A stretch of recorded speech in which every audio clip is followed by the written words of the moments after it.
같이 한번 주님께 축하드리겠습니다. 예수님, 생신 축하드립니다. 생신 축하드립니다. 맨입으로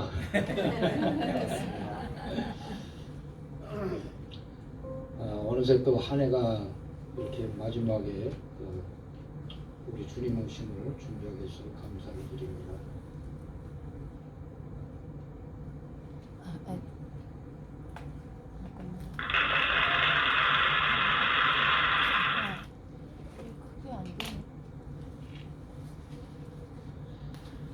오늘은 성탄절을 맞이해서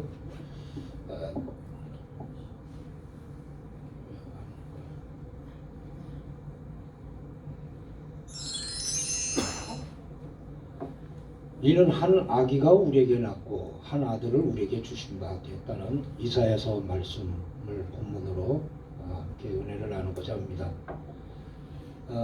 그 어깨에는 정사를 메었다. 이것은 권력을 말합니다. 지금 무슨 정부, 문재인 정부, 윤석열 정부 이러면은 권력을 위임한 거거든요. 예수 정부를 말합니다. 그 어깨에는 권력을 메었다. 그의 이름은 기묘자라. 그래서 영어로는 원더풀이라고 하는데 너무나 아름답고 기묘해서 달리 표현할 방법이 없어서 기묘자라 이렇게 말합니다. 모사라, 이것은 지혜로운 사람을 말하죠. 조언자, 이런 카운셀러라고 하는데요. 근데 그 다음에 소개해 주는 말씀이 전능하신 하나님이다.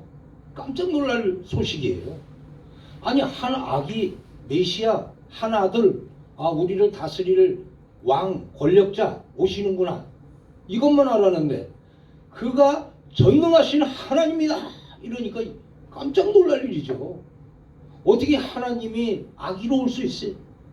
어떻게 하나님이 아들로 어느 여인을 통해서 오실 수가 있는가? 참 이건 충격적인 선언입니다. 그분은 또 영존하시는 아버지라. 여기서 아버지는 물론 조상을 가리킵니다. 제일 먼저 아담과 같은, 노아와 같은, 아브라함과 같은 그런 조상을 얘기하는데 그분이 영존하시다 그랬어요. 아담도 죽었고 노아도 죽었고 아브라함도 죽었는데 이분은, 이 아기는 영원히 있는 조상이다. 아버지다. 이거 충격적인 일. 평강의 왕이다. 그분은 평화를 제일 슬로건으로, 마스코트로 내세운 것이 평강의 나라입니다. 이렇게 우리에게 한 아들을 주시겠다고 말씀하셨어요. 우리는 지금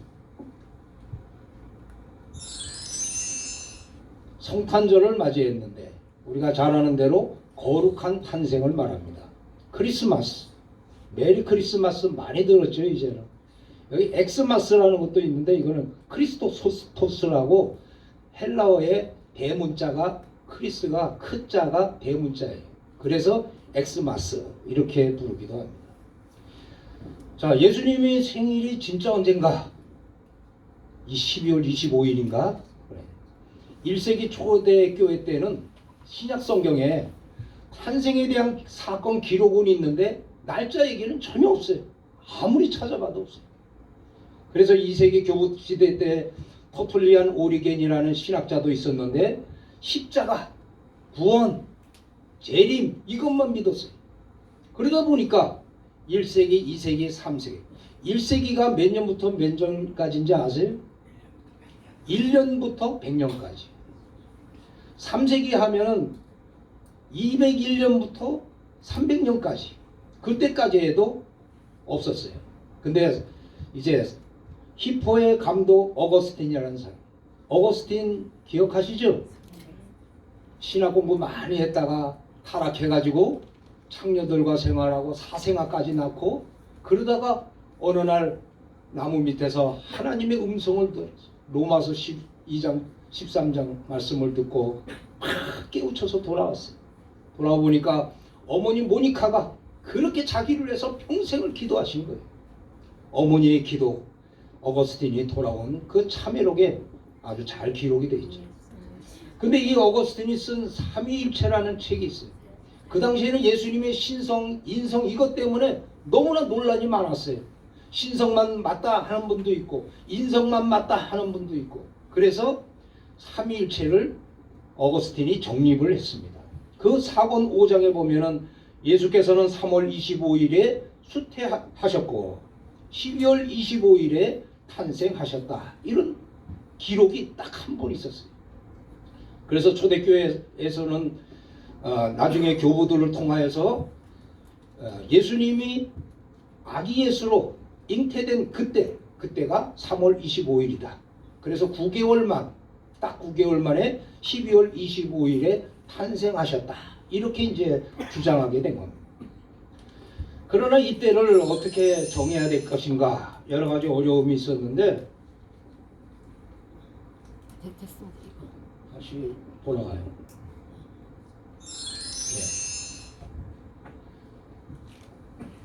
로마에서는 전통적으로 동짓날, 이달 올해는 22일 날이 동짓날인가 그렇죠.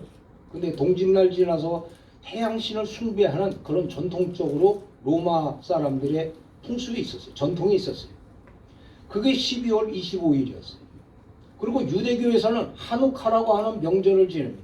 하누카는 굉장히 유대인들에게 그 시리아 셀루커스 왕조에게 핍박을 받으면서 아주 온갖 핍박을 너무 많이 받았어요.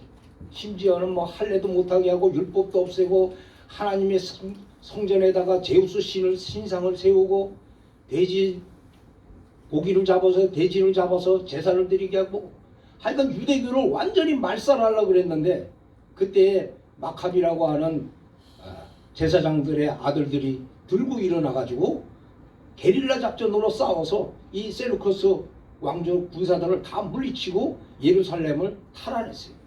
그래서 그때 성전에 청소하고 돼지 신상 이런 거 다 치우고 막 하느라고 굉장히 고생되는데, 성전 안에 불을 밝힐 수가 없어요. 찾아보니까는 뚜껑을 열어보니까 하루치밖에 없었어요. 메노라에. 그래서 그걸 그대로 켜놓고서 성소를 하면서 또 한쪽에서는 율법에 의한 기름을 만들었어요. 근데 나중에 그 다음 날에 이게 촛불이 꺼지지 않는 거예요. 둘째 날, 셋째 날 8일 동안 계속해서 이 촛불이 켜져 있었어요. 하루치 분량밖에 없었는데. 그래서 그 기적을 통해서 하누카라는 명절을 만들었어요. 이 하누카라는 명절이 요한복음 10장 22절에는 수전절이라고 나옵니다. 성전을 청소했다, 이렇게 번역을 했는데, 원래는 하누카, 빛의 축제의 날입니다. 그래서 8일 동안 지금도 유대인들은 이 명절을 지키고 있어요. 이런 그 유대인들의 명절이 있고, 로마 전통의 그러한 12월 25일 그 태양신에 대한 이런 숭배일이 있고, 이러다 보니까 교회에서 이제 하나 착한 점을 찾은 거예요. 유대교도 12월 25일, 또 곧 그간, 또 로마 우리 풍습도 12월 25일. 그러니까 우리 그냥 12월 25일을 탄생일로 정하자, 이렇게 이제 의견을 모은 겁니다.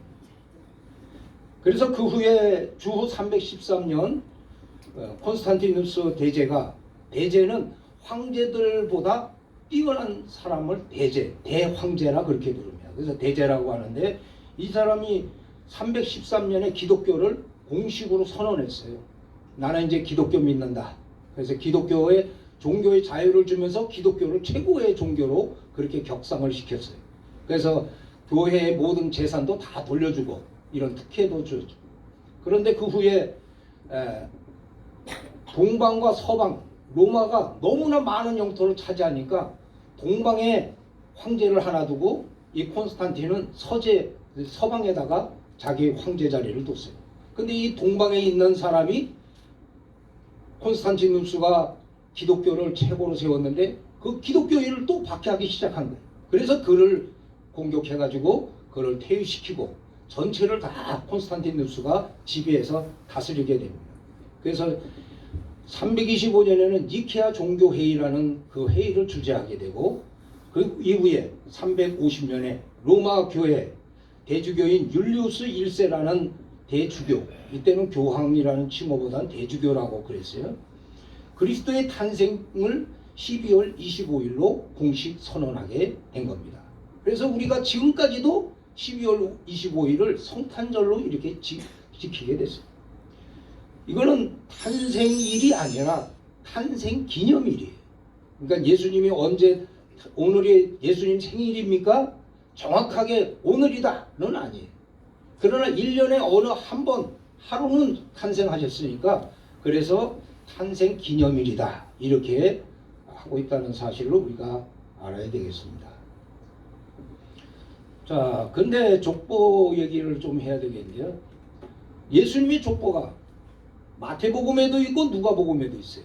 근데 이걸 읽어보면은 이름이 다 달라요. 왜 다 다를까요? 이제 그거를 잠깐 설명드리겠습니다. 마태복음 족보는 요셉의 족보예요. 그래서 요셉을 통하여서 족보가 드러나게 되는데 이거를 아브라함부터 반대로 이 하향식으로 내려옵니다.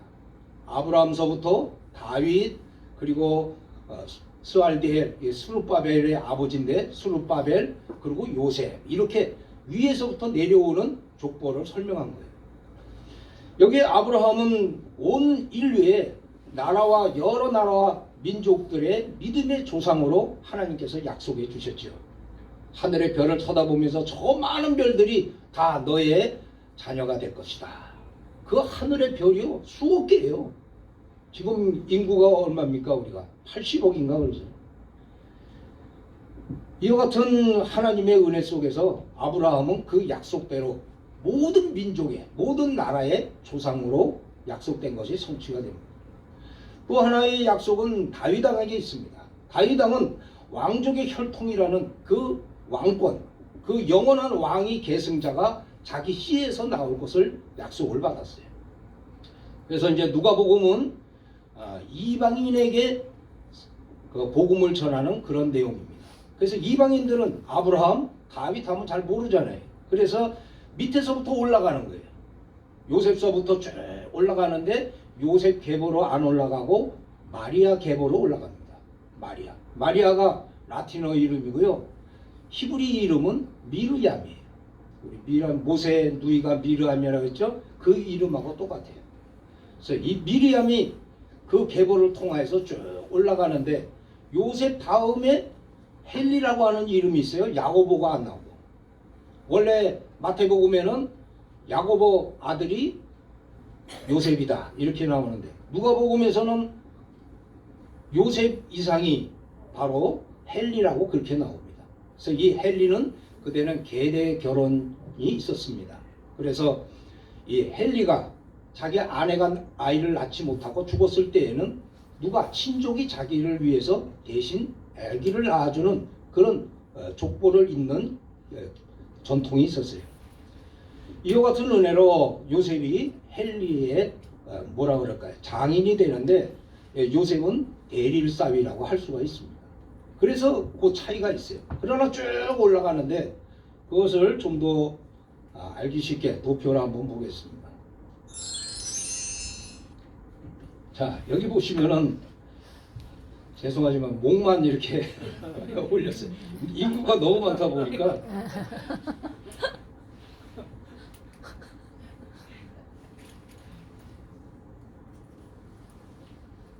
잘 안 썼는데요.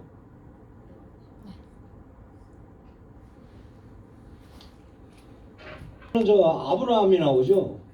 그리고 여기 다윗이 나오고 그리고 여기 좀 내려오면 솔로몬이 있어요. 다윗 바로 밑에. 다윗 바로 밑에. 여기 데이빗 바로 밑에. 글씨가 안 보여. 그래요? 데이빗 화살표 바로 밑에. 예. 여기 솔로몬입니다. 솔로몬이 맞다. 왕위를 계승받았죠. 다윗 왕이 왕자가 몇 명인지 아세요? 다윗 왕 아들이 총 몇 명인지 아세요? 17명이에요 왕자가. 솔로몬은 10번째 왕자예요. 형님들이 9명이나 있어요 그 위에. 그런데도 하나님이 택하셔서 솔로몬에게 왕위를 계승해 주었죠. 그래서 쭉 내려와서 수르바벨까지 쭉 왕위가 이어져서 바벨론 포로로 가게 됐다가 올라오죠. 그 다음에 파란 줄로 쭉 오게 되면은 이제 요셉이 있습니다. 요셉 밑에 예수님이 탄생하신 그런 도표예요. 자, 이제 여기는 마리아라고 됐죠. 영어로는 메리라 그래요. 메리가 어떻게 보면 우리 강아지 이름이 많잖아요. 메리 쫑 막 이렇게 많이 부르는데 외국에서는 그게 반려견이라서 했는데 우리나라는 그때는 그런 인식이 없었어요. 그래서 메리라 그러니까 너무 안 좋아서 마리아로 고친 것 같아요. 자, 여기 마리아를 통해서 이렇게 쭉 갑니다. 그래서 여기 수르바벨, 여기 수르바벨이고요. 그 다음에 이 보라색 라인으로 쭉 와서 여기 있는데 여기 나단이 있어요. 나단도 왕자예요. 9번째 왕자예요. 솔로몬은 10번째, 나단은 9번째 왕자. 그 왕자, 그러니까 마리아도 왕족이죠, 여기. 그래서 선조는 바로 다윗으로 올라가는 거예요. 그 다윗에서 아브라함으로 해서 또 노아로 해서 아담 그 이상은 누굽니까? 하나님. 이방인들은 이렇게 해야지 알거든요. 그래서 마리아가 쭉 이렇게 다윗의 자손이 왕족인 건 맞는데 그 다음에 노아 이상은 하나님으로까지 이렇게 연결해서 이방인들이 이해할 수 있게 그렇게 제시를 하게 된 겁니다.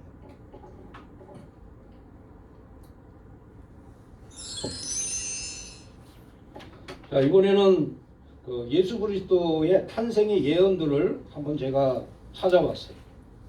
제일 먼저 탄생에 대해서 예언한 것은 하나님이 그 아담에게 예언을 해준 겁니다. 우리가 잘 아는 대로 하나님께서 아담과 하와가 선악과를 따먹었죠. 그리고 아담에게 말해줍니다. 여자의 후손은 뱀의 머리를 칠 것이고 뱀은 여자의 후손의 발꿈치를 칠 것이다. 이 뱀은 사탄이에요. 사탄이 여자 후손의 발꿈치는 물을 수 있어요. 그게 십자가의 고난입니다. 그러나 여자의 후손은 뱀의 머리를 친다. 머리는 급소죠. 뱀은 머리만 찍으면 꼼짝 못해요.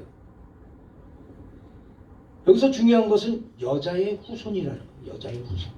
왜 아담의 후손이라 안 하고 아담의 자손이라 안 하고 여자의 자손, 여자의 후손이라 그랬을까요? 이 후손은 여기 단수로 나와요. 여자가 낳는 아들이 하나 있다는 거예요. 여자는 누굽니까? 바로 미리암, 마리아. 그래서 여자의 후손이 남자와 관계하지 않고 아기를 하나 낳을 것이다. 그가 뱀의 머리를 찍을 것이다. 죽일 것이다는 거죠. 그러니까 이걸 그래서 원시복음이라고 그래요.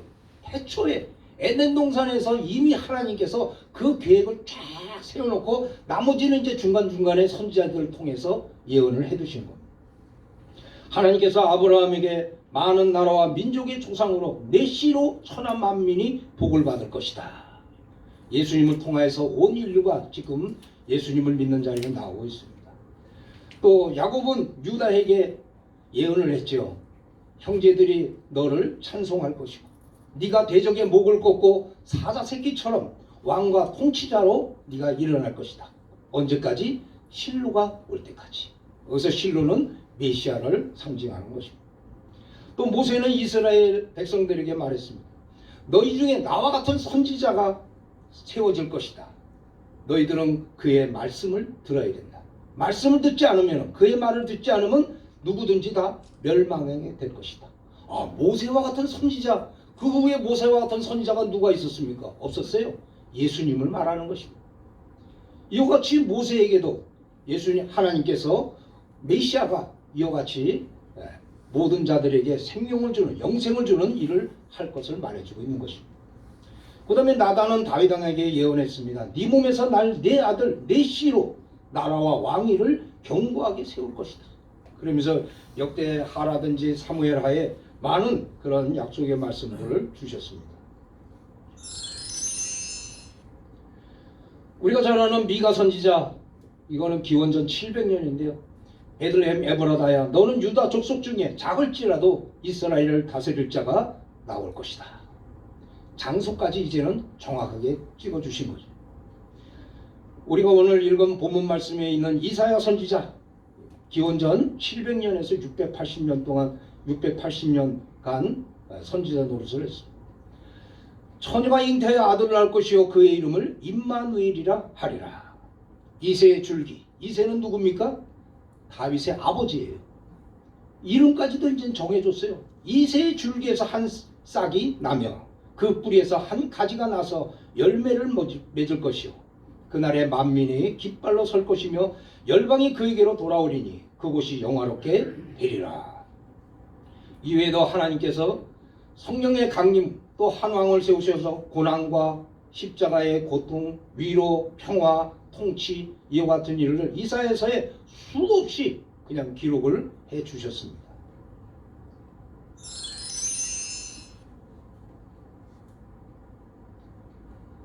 자, 이제는 성탄을 하게 된 그 과정만 줄거리를 좀 소개해 드리겠습니다. 첫 번째 그림 보시면은 가브리엘 천사가 마리아를 미리암을 방문했습니다. 무서워하지 말라. 하나님께서 네게 아들을 낳게 해 주실 것이다. 성령으로 낳게 해 주실 것이다. 그리고 그 자는 세계를 다스리는 이방의 빛으로 세울 것이다. 마리아는 깜짝 놀랐죠. 미리암이 제가 남자를 알지 못하는데 어떻게 애를 낳을 수 있습니까? 하나님의 말씀은 전능하신 하나님. 그 말씀으로 뭐든지 할 수 있는 분이시라는 걸 말씀해 주시고 그 징표로서 엘리사벳, 네 이모 엘리사벳이 나이 많이 먹었지만 잉태해서 지금 메시아를 맞을 준비를 하고 있다 그랬습니다. 그래서 마리아가 여기서 수용을 하는 거예요. 천사의 말. 주의 종이 계집종이오니 말씀대로 이루어 주옵소서. 처녀가 잉태해서 아들을 낳는다. 이게 말이나 될 이야기입니까? 마리아는 그 길로 이모에게 달려갔습니다. 이모가 그를 보고 마리아를 보고 깜짝 놀라요. 아이고 우리 주님의 어머니가 내게로 나오십니까? 하면서 그냥 어떻게 알았냐?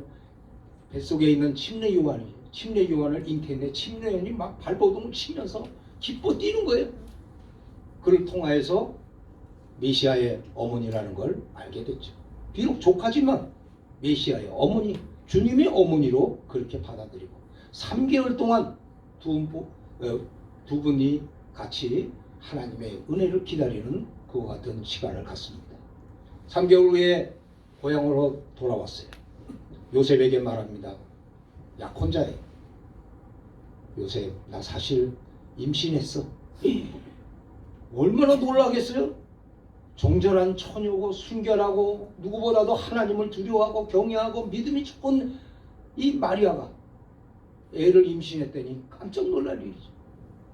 근데 그게 다른 사람의 이 세상에 있는 남자야 너 누구의 씨가 아니라 성령께서 내 안에 들어오셔서 잉태케 해주신 거예요. 요셉은 믿을 수가 없었어요. 집에 돌아와서 고민하다가 조용히 비밀리에 파혼해야 되겠다. 이렇게 마음의 결심을 해요. 그런데 그날 밤에 천사가 나타나서 요셉 두려워하지 마. 마리아가 미리암이 지금 잉태하게 된 것은 성령께서 하신 것이다. 그를 아내로 맞이하라.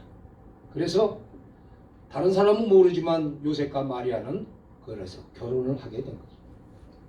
그때 아구스투스라고 하는 로마 황제가 자기가 그전에는 로마 왕국이었어요. 그런데 이제는 황제가 제국으로 만들면서 나라를 너무 많이 지배하다 보니까 제국이라는 명칭을 붙이게 됐어요.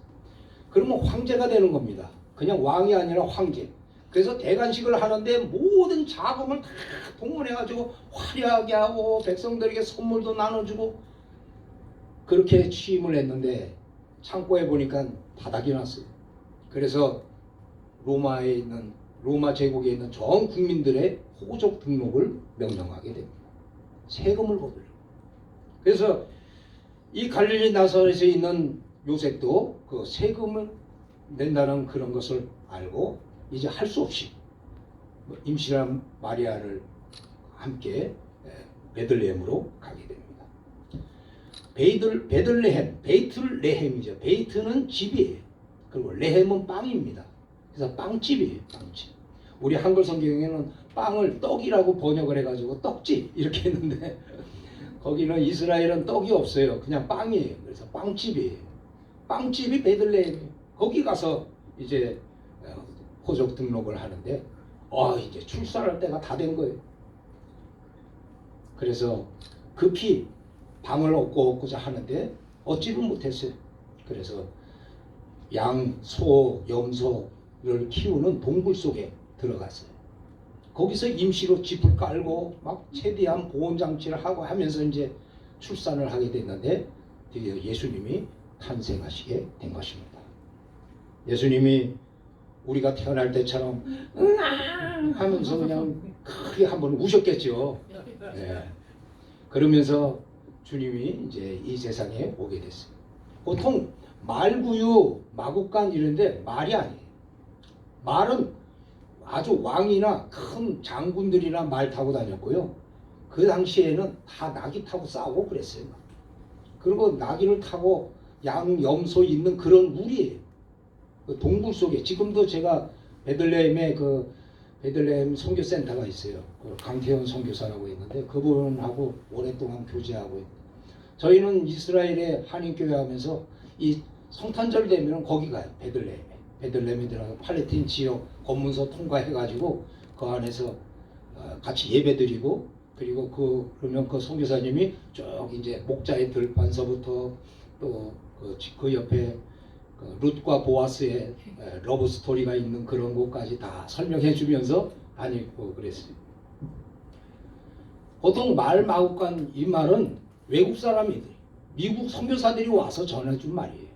지금 거기는 아직도 동굴이고 그냥 그 말구유라 그런 게 아니라 구유인데 그 돌이에요. 돌인데 약간 움푹하게 만들어 가지고 거기다가 음식들을 넣어주면은 찌꺼기 이런 거 넣어주면 그냥 거기서 털 뜯어 먹고 음식물 먹고 그랬어요 동물들이.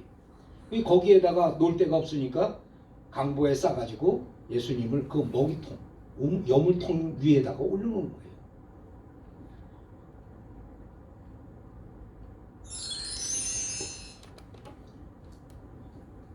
베들레헴이 있으면 그 건너편 골짜기 건너서 목자의 들판이라고 지금 부르는 데가 있습니다. 거기에 목종들이 모여서 잠을 자고 있었어요. 양을 낮에는 양을 치고 어떤 분들은 이렇게 한겨울에 양을 어떻게 그렇게 치우고 그랬다 그래. 그거 예수님은 겨울에 나신 거 아니야. 봄이야. 막 이렇게 주장하시는 분들도 있는데 이스라엘은 그렇게 우리가 생각하는 것처럼 춥지 않아요. 겨울이라도 양떼들을 풀어놓고 따뜻한 햇빛 나면은 다 풀어놓고 양이고 염소고 다 먹이고 그리고 또 동굴 속에 넣고 그래요. 우리가 따는 것도 없어요. 그래서 이런 동굴이 오히려 따뜻할 때도 있습니다. 지극히 높은 곳에서는 하나님께 영광이요 땅에서는 기뻐하는 사람들에게 평안하다. 여기서 지극히 높은 곳은 하나님께 영광, 그것은 천사들이 당연히 찬양을 해야 되죠. 그러나 밑에 뭐라고 되어 있습니까? 땅에서는 하나님의 기뻐하심을 입은 사람들 중에 평화로다. 이 평화가 그냥 평화가 오는 게 아니고 누구에게 와요? 기뻐하는 사람들. 메시아가 오심을 기뻐하는 사람들에게 평화가 임하는 거지. 그냥 아무에게나 다 평화가 임하는 게 아니에요. 요즘은 그냥 아무나 그냥 메리 크리스마스 하고 선물 나눠주고 기뻐하고 그러지만 하나님이 보실 때의 기쁨은 아니죠. 하나님이 주시는 평안의 기쁨은 아니에요. 우리는 진정으로 메시아가 오심을 기뻐하면서 그러면서 선물을 나누면서 서로 은혜를 나누는 것이 주님의 뜻이라고 생각합니다. 목동들은 자다가 깨가지고 천사들이 찬양하고 하는 장면을 보고 너무나 놀라서 단숨에 그냥 베들레헴으로 들어갔어요. 그 베들레헴에서 집을 찾아보니까 동굴 속에 예수님이 출산해 있는 걸 확인하게 되죠. 그리고 거기서 예수님이 천사들이 찬양했던 그 내용을 들려주었습니다. 난지 8일이 돼가지고 예루살렘 성전에 와서 할례를 받게 됐어요. 자, 아기를 안고 있는 사람이 누구죠? 목사님, 우리 문 목사님 지난번에 설교하셨잖아요. 누가 아기를 안고 기뻐했습니까? 시므온 선지자죠. 성령께서 예수 그리스도 메시아를 볼 때까지 네가 죽지 아니하리라 했더니 매일같이 그냥 아기들 올라오는 것만 지켜보는 거예요. 아이고 이 아기인가? 이 아기인가? 그러다가 어느 날 이 아기인가 했는데 정말 바로 그가 메시아다. 그래서 시몬 선지자 다 안고 하나님이 이제 나를 놓아주시니 감사합니다 하면서 기도하죠. 그 다음에 안나 선지자도 예수님을 안고 축복 기도를 해주고, 여기 가운데 있는 이게 할례할 때 자르는 그 도구입니다. 그래서 고추를 이렇게 당겨서 톡 자르면 되는 거예요. 그냥 간단해. 예. 그리고 소독하고. 지금 제사장이 아기 예수를 할례를 주는 그 모습을 봤습니다. 자, 이제 동방박사 얘기로, 말씀이 너무 길어져서 괜찮아요? 동방박사는 누군가? 예전에는 점성술사 이렇게도 얘기를 했었어요. 그런데 동방박사가 맞다는 그런 의견이 많습니다. 왜? 이스라엘 백성들이 바벨론 포로로 끌려가서 바벨론이 멸망하고 페르시아가 제국을 점령했죠. 그때까지도 물론 수르바벨이 인도해가지고 에스라고 이렇게 올라온 유대인들도 있지만 그냥 바벨론에 거주한 분들도 많이 있었어요. 근데 그들 중에 하나님을 알고 또 믿음을 갖고 있는 사람들이 메시아가 오심을 계속해서 기다렸죠. 그 메시아가 오심을 기다리다 보니까 하늘에 천문학자들이에요. 이 동방박사라고 하는 천문학 전문가들인데 하늘을 보니까 별이 이상하게 갑자기 큰 별이 나타났어요. 요즘은요 컴퓨터가 발달이 돼가지고 그 유진 폴스틱이라고 하는 그런 학자가 전기공학을 하신 분이에요. 이분이 컴퓨터로 BC 기원전으로 그 큰 별이 나타날 때가 언젠가를 쫙 조사를 했어요. 그랬는데 찾았어요. 목성하고 토성이 지금 태양계에는 8개의 별이 있어요. 근데 그 중에서 제일 큰 별이 목성이에요. 그래서 왕별이라 그래요. 옛날 학자들은. 이 왕별하고 그 조그만 토성이라는 별이 같이 합쳐지는 랑데뷰하는 그 장면이 딱 찍힌 거예요. 그래서 그걸 보고 이것을 보고 천문학 동방박사들이 아마 움직였나 보다. 그분들이 이것을 보고서 준비를 했죠. 뭐 배낭도 준비해야죠. 양식도 준비하고 하인들도 아마 끌고 갔을지도 몰라요. 데리고 갔을 거예요. 그리고 예물도 준비하고 저 메시아를 한번 우리가 가서 만나야 되겠다 해가지고 출발을 했을 겁니다. 장장 바벨론에서 예루살렘까지는 800km나 돼요. 장거리입니다. 그 에스라가 이동할 때 그 에스라서에 보면은 넉 달이 꼬박 걸렸다 그랬어요. 넉 달. 근데 이분들이 갈 때는 오히려 어떻게 더 빨랐는지 늦었는지 언제 출발했는지 그건 확실히 없어요. 기록이. 그러나 어쨌든 그들이 예루살렘에 왔습니다. 예루살렘에 와서 과연 유대인의 왕이 어디 있습니까? 우리가 경배하러 왔습니다. 했더니 전부 다들 그냥 뭐 처음 듣는 얘기인데 이게 무슨 얘기야? 하면서 막 소문이 난 거예요. 그게 이제 헤롯 왕 귀에까지 들어갔어요. 헤롯 왕은 유대인이 아닙니다. 에서의 후손이에요. 에돔 사람이에요. 이방인이에요. 그런데 이 헤롯 왕은 또 아내도 많이 두고 자식들도 많았는데 늘 피해 망상증 및 정신분열증이 있었어요. 피해 망상. 누가 뭔 얘기하면은 다 이거는 왕위를 뺏으려고 그러는 거야. 이래가 생각해가지고 자기 부인을 2명이나 죽이고 자식들도 죽이고 그냥 뭐 가차없이 죽이는 살인마예요. 그런데 갑자기 동방박사들이 나타나서 유대인의 왕이 어디 있습니까? 우리가 경배하러 왔습니까? 깜짝 놀란 거죠. 그래서 제사장들을 서기관들을 불러가지고 물어봤어요. 도대체 그런 예언이 있냐? 정말 있다는 거예요. 어디로 온대? 베들레헴. 그래? 그러면 한번 알았어. 그래가지고 그들을 돌려보내고 동방박사들을 불렀어요. 그리고 물어봤어요. 언제 출발했습니까? 언제쯤 여기 도착했고 기간이 얼마 걸렸고 그거를 이제 머릿속으로 계산했어요.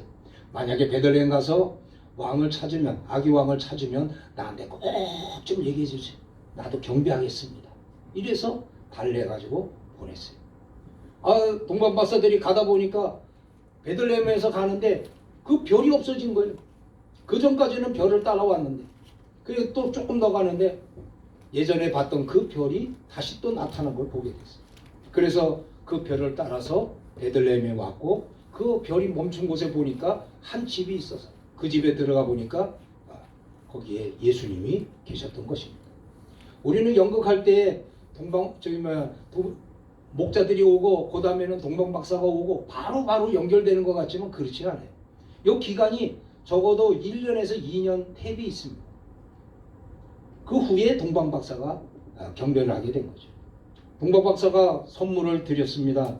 황금과 유황과 몰약 세 가지로 선물했어요.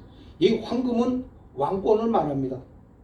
위대하신 영원한 왕으로서 축하를 드리는 거고, 이 유향은 사막이 진주라고 할 정도로 유황나무가 있는데 거기에서 수액이 나오는 거를 굳게 해가지고 그걸로 향을 피워요.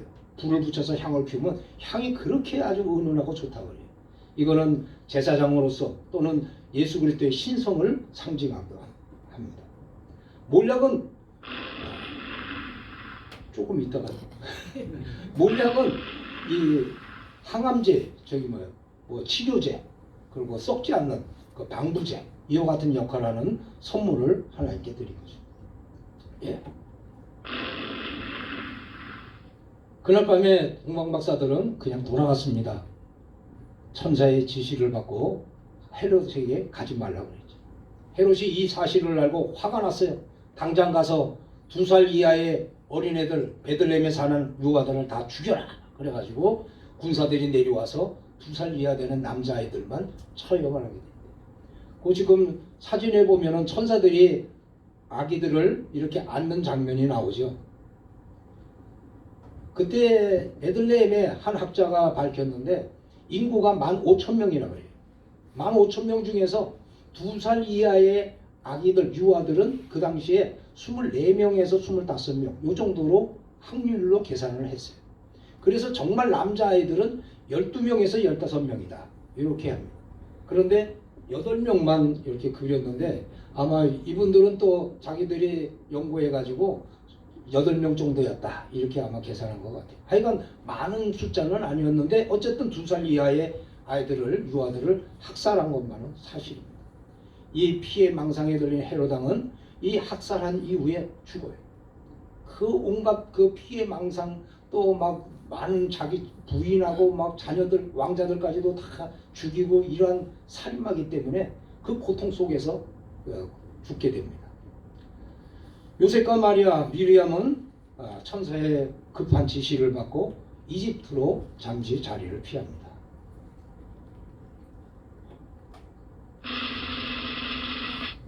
이제 조금만 더 하고 마치겠습니다. 이제 이스라엘로 가야죠. 베들레헴으로. 콘스탄티누스 황제가 기독교를 공인한 거, 이거는 313년이에요. 밀라노 칙령이고요. 여기 밑에 보면은 그 392년이 나오죠. 기독교 국교선언. 국교로 정식으로 한 것은 392년 테오도로스라고 하는 그런 황제가 정식으로 국교를 정합니다. 니케아 종교회의, 아주 유명한 회의예요. 325년에 니케아 신조, 지금의 사도신경인데 그때는 니케아 신조라 그랬어요. 이것도 그때 정하게 됐고 삼위일체도 그때 확실하게 정하고 부활절 이런 것도 모두 그때 정하게 됩니다. 그리고 326년에 이 콘스탄티누스 황제가 스스로 신앙을 가진 게 아니라 그 어머니가 크리스찬이었어요. 그 어머니 헬레나가 성지 순례를 가게 됩니다. 교회에 대해서만 잠깐 말씀드릴게요. 모 헬레나 성지 순례를 갔는데 326년에 갔어요. 그리고 예루살렘에 성묘 교회를 세우고, 이거는 예루살렘의 예수님의 무덤을 말합니다. 그리고 나사렛에서 수태고직교회, 마리아가, 미리암이 가브리엘로부터 수태하게 될 것이라는 거, 그걸 받은 날 교회를 기념으로 세웠습니다. 그 다음에 베들레헴에 있어요. 베들레헴에 326년에 교회를 건축하고 339년에는 입당 봉헌을 했습니다. 근데 6세기에 화재가 일어나가지고 565년 유스티아누스 1세, 이분도 대제라 그래요. 그러니까 세 사람이에요. 로마 제국에서 대제가 세 사람입니다. 2011년에 유네스코까지 유산으로 문화재 등록까지 한 교회입니다. 여기 보면은 그 입구에 다시 입구가 이렇게 작아요. 말 타고도 못 들어가고 곧장 꼭 고개를 뻣뻣해서도 못 합니다. 저도 거기 들어갈 때 완전히 90도로 굽혀서 들어갔어요. 모두 다 만왕의 왕 예수 그리스도이기 때문에 들어올 때는 전부 다 고개를 숙이고 들어오라고 문을 이렇게 조그맣게 만들었다 그럽니다. 그 안에는 그래도 이렇게 대리석으로 모자이크까지 하고 굉장히 훌륭하게 잘 지었어요. 지하로 내려가면 여기 바로 탄생 자리인데 예전에는 동굴이었죠. 근데 이제 개조를 해서 이렇게 만들었고 여기가 별자리입니다. 예수님이 이 자리에서 구유에 눕혀졌다 해가지고 이렇게 별자리를 만들었어요. 크리스찬들 가면요 저 별자리에다가 막 이불 대고 막 난리가 납니다. 자 이제 결론 지옥으로 결론을 마치겠습니다.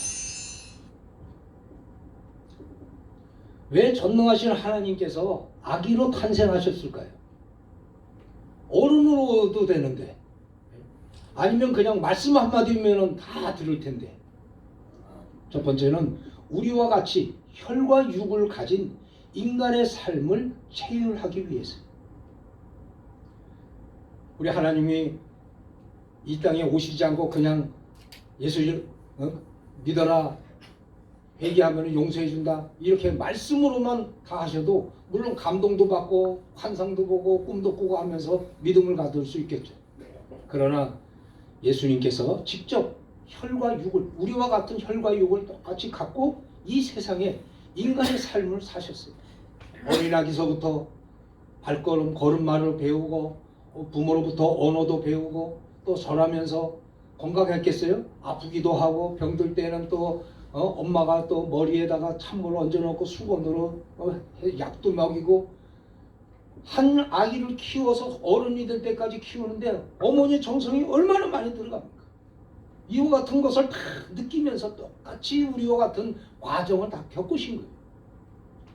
그래서 우리가 시험에 들거나 아플 때나 어려울 때 우리와 같은 똑같은 마음을 다른 사람들은 잘 몰라도 예수님은 직접 겪으셨기 때문에 우리보다 더 어려운 환경에서 겪으셨기 때문에 더 체휼하신다는 거예요.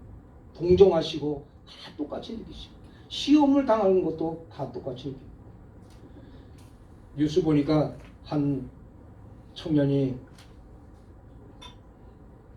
스마트폰으로 계속해서 막 이것만 하고 그러니까 엄마가 좀 나가서 일도 하고 운동도 하고 좀 열심히 살으라고 몇 마디 했더니 어머니한테 욕하고 또 그러니까는 또 뭐라 그런 잔소리 한다고 때리고 또 뭐라 그러니까 굴타를 해가지고 어머니가 몸이 멍들어가지고 입원할 정도. 그래서 그 형제들이 그 청년을 경찰서에 고발해가지고 수감했어요. 그랬더니 엄마가 걔는 잘못한 게 없습니다. 내가 잘못해서 넘어져서 그렇고 부딪혀서 그랬으니 그 애를 좀 풀어주세요. 이게 엄마의 마음이죠. 자녀를 어려서부터 키워봤기 때문에 엄마들은 아무리 애가 나쁜 짓을 해도 우리 애는 나쁜 애가 아니에요. 원래는 착한 애였어요. 이렇게 다 합니다. 예수님도 우리를 이렇게 보실 때 예수님도 어린 시절을 다 우리가 똑같이 지내셨어요. 그래서 우리 마음을 다 이해하시고 살피시고 긍휼을 베푸시는 그와 같은 것을 갖게 하기 위해서 사람의 몸을 입고 이 세상에 오셨다고. 두 번째는 죽음을 두려워하고 죽음을 무서워하고 이 죽음의 권세를 협박하는 마귀에게 오늘도 위협당하면서 그에게 굴복하는 그런 사람들 이제는 죽음을 무서워하지 말라고 마귀를 멸망시키기 위해서 오셨다. 히브리서 2장 14절에 그렇게 얘기해요. 두 번째는 첫 번째보다 더 좋은 두 번째 은혜가 있기 때문에 그런 것입니다. 여기 보면은 첫 예배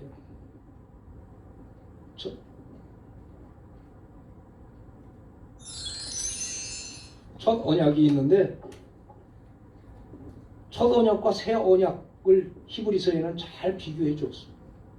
첫 장막과 성소가 있지만은 새 언약에서는 휘장을 지나서 지성소로 들어가는 은혜를 주십니다.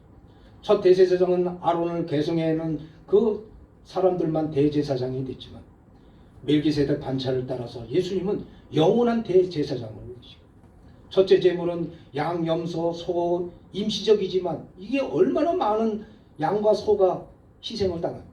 지금도 온 인류가 이런 율법을 지키면은 아마 이 세상의 가축들이 남아 돌아가지 않을 정도로 얼마나 많은 죄가 있을까요?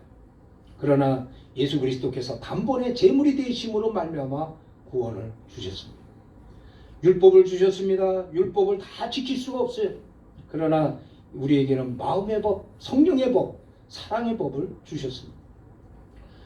모세는 성막을 건축했지만 그것은 모형과 그림자에 불과하다고 했습니다. 진정 성전은 하늘에 있는 실체인데 바로 하나님이십니다.